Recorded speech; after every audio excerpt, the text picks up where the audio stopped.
Hello everybody and welcome back to Casual Gamer Oz as we continue our F1 2017 Career Mode Season 1 with Toro Rosso driver Ben Waterworth. We're into round 7 in Montreal, Canada, my favourite track, and I'm very excited to be able to bring this race to you and hope for some good results. Unlike in Monaco, if we have a look back how that went, qualified in dead last, and after surviving the first lap after shunting poor Fernando Alonso out at the hairpin, I managed to shunt myself out at turn 1 and my race was done and dusted. That's all you need to see. Now, before we get here into Montreal, we have changed the gearbox. We've got a new gearbox without a penalty, of course. We're onto our second gearbox. And we've also fitted a new unit basically within the engine. We're on to number 2. Not that we've got any wear on the other ones there. As you can see, obviously, very limited wear on them. That was our 5th one that we used because we were dead last in Australia, and we've got to do that in Monaco. But essentially we thought, well, get completely fresh for all of this because I love this track, and hopefully that can go on the track because I'm confident that we can do a very strong finishing here in Montreal. Let's do this. And of course, in F1 2016 career mode, back in Sauber days, my very first outing here, I got pole position for Sauber, and I ended up finishing on the podium in that race. Second time around, I crashed into the wall of champions just as I was looking likely I could get another pole position, and then ended up crashing out of the Grand Prix. I think I got taken up by a manor from memory in Season 2. But this is a circuit that if you've not seen my F1 2016 videos, I love Montreal. It's always been my favourite race. I was lucky enough to attend the Grand Prix this year, and it is the best Grand Prix I've ever been to. It is definitely worth a visit if you are a Formula 1 fan.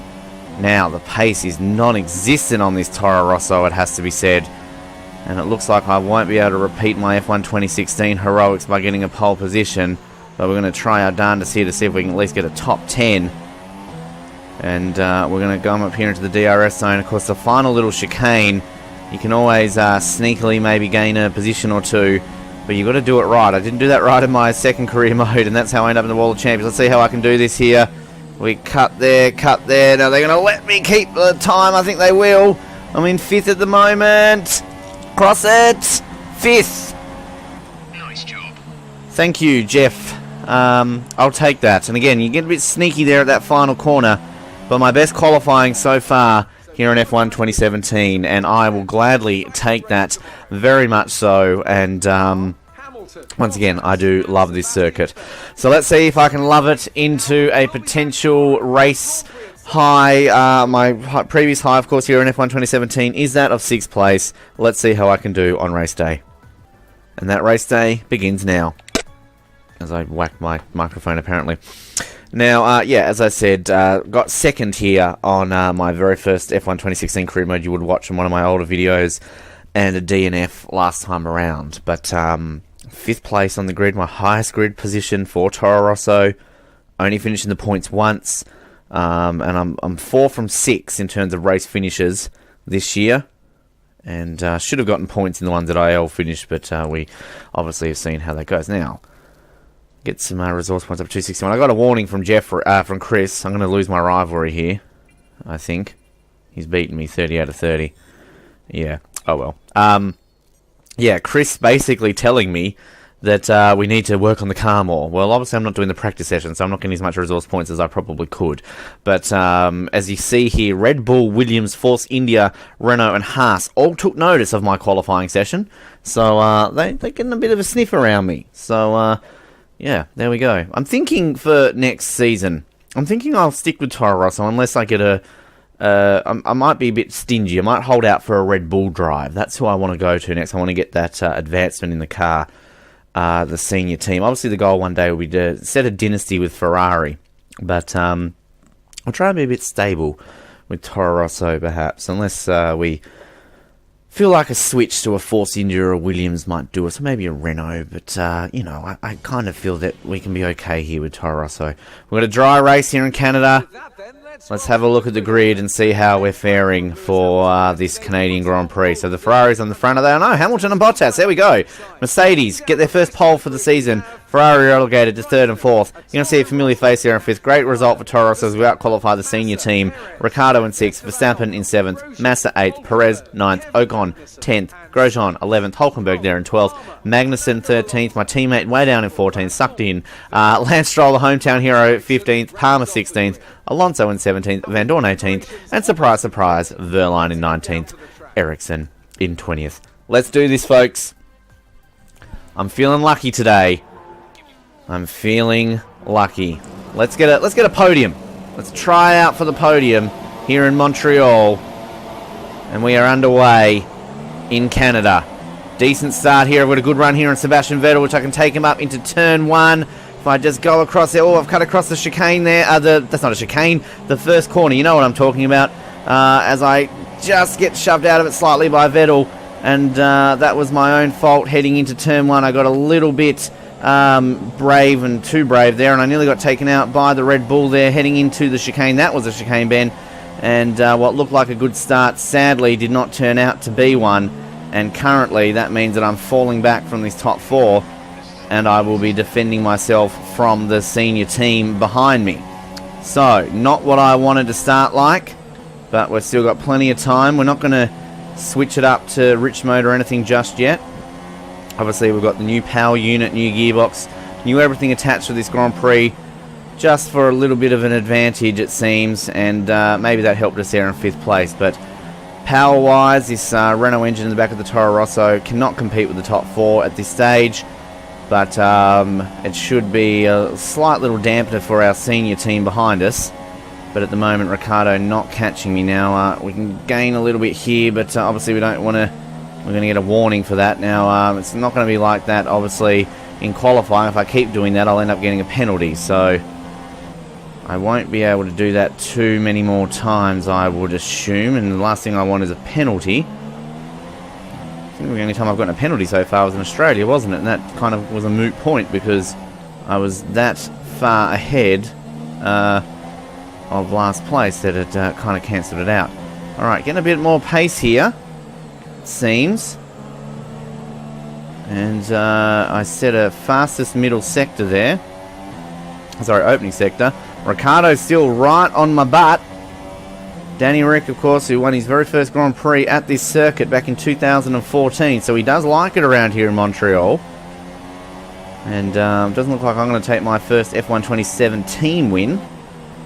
My maiden victory in terms of the career of Ben Waterworth did come in Italy in Season 2 on F1 2016, but if we're talking this one, then I haven't won technically in my career. Anyway, Ricciardo, that arrow's getting a bit darker,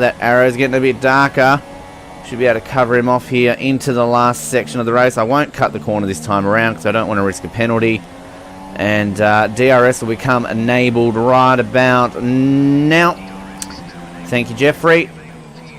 Now, it's all about defending 5th place. Started 5th. Can we finish 5th? We've only finished 6th, obviously, back in China. The only points we've got in the year. We've already dropped out of the top 10 in terms of the championship. And all the races that we have finished so far this season probably should have scored points had it not been for a few little incidents here and there. So we've got to get some points back here, and we're going to try not to make any silly little mistakes. Looks like there's a bit of a gap behind Ricciardo and whoever's in 7th place. So we're just hanging on slightly to that battle in front of us, but not close enough. There's a big gap behind Ricciardo. So even if Ricciardo does make his way past us, we should have enough space there to maintain at least 6th in this Grand Prix. But I don't want 6th in this Grand Prix. I want at least 5th. Now Ricciardo's going to have a good run at me here. Coming into the back straight. He'll have DRS enabled. I'm going to plan it just to the right-hand side off the racing line. So he's going to have to go around the outside. I'm going to make him work for this. But he's not close enough to have a crack coming into the final chicane. As Bottas sets the fastest lap of the Grand Prix. We cross the finish line now for our penultimate lap. We set our fastest lap of the race. So the pace still doing okay at the moment in this Toro Rosso. I'm not going to put it up to Rich because we seem to be defending Ricciardo pretty decently right now without the need to add extra strain on the engine. And I'm guessing obviously We're 5-lap races, so it's not as dire as it is, obviously, if we're doing longer Grand Prix, which is fair enough. But the thing I find interesting, I thought they would kind of simulate it a little bit. Like, you know, if you're playing like NBA 2K17 or something like that, and you do shortened quarters, you can sim length it, so it kind of all balances out there for the quarters. But I thought they would do it here, but it seems to me that if you're doing 5-lap races, it really doesn't matter too much about engine wear and stuff like that. So, and we obviously don't see any car failures by any of the opposition at the moment, so that's interesting. Something that I've noticed. Anyway, penultimate lap, Ricciardo. Still, I think, a little bit too far back here to really have a challenge on me. And that chasing pack behind Ricciardo is getting closer. Now, he's gaining on me, but he's not going to have a go, surely, into this last chicane there, Ricciardo. No, he's not. So he might get DRS here. He should get DRS here, so he might have a run at me into turn 1. He is. He's gaining on me. I'm going to cover that line so he can't. He's right next to me, though. He's going to dive it up onto the inside. I'm going to get the inside line, though, as we sweep around this section here. Push him a little bit wide, and I can cover it. And Perez is going to gain a lot of time on him there. And I can imagine that my countryman, Daniel Ricciardo, not too happy in that helmet of me doing that. But I was defending. Of course, he and I had a bit of a ding-dong battle at the Circuit of the Americas last season in F1 2016. So it's not like we haven't had a bit of history together on the track. That was a very good day for Australia, though. We were both on the podium that day. I was third, he was second. First time in Formula 1 history that two Aussies have been on the podium. And it's not going to be a podium for either of us today, but this is going to be interesting coming into the back straight. I believe Hamilton will win the Grand Prix, if I'm not mistaken. But can Ricciardo get me into this back straight? I think he's close enough here with the DRS that he can give me a bit of a challenge. I'm just going to maintain myself just off the racing line, as I believe that...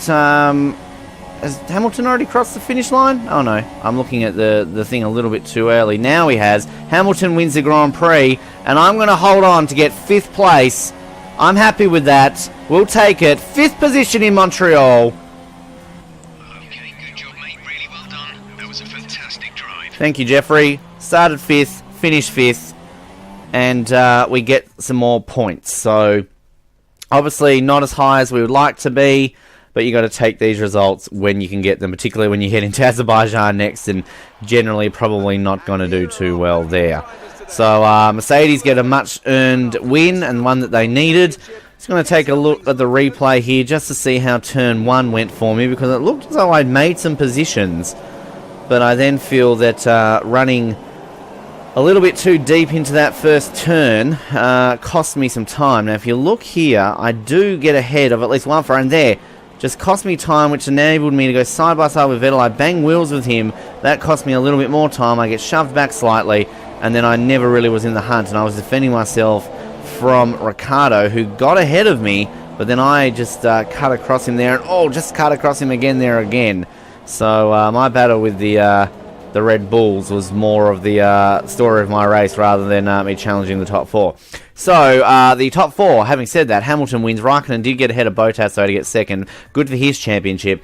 Vettel 4th, Ricciardo behind me in 6th, Perez 7th, Verstappen 8th, Massa 9th, and Ocon in 10th position for Force India. If we take a look at the standings now, I've leapfrogged back into the top 10, so that's good for me. I'm now on 18 points in 9th position, and still within a sniff of Perez there.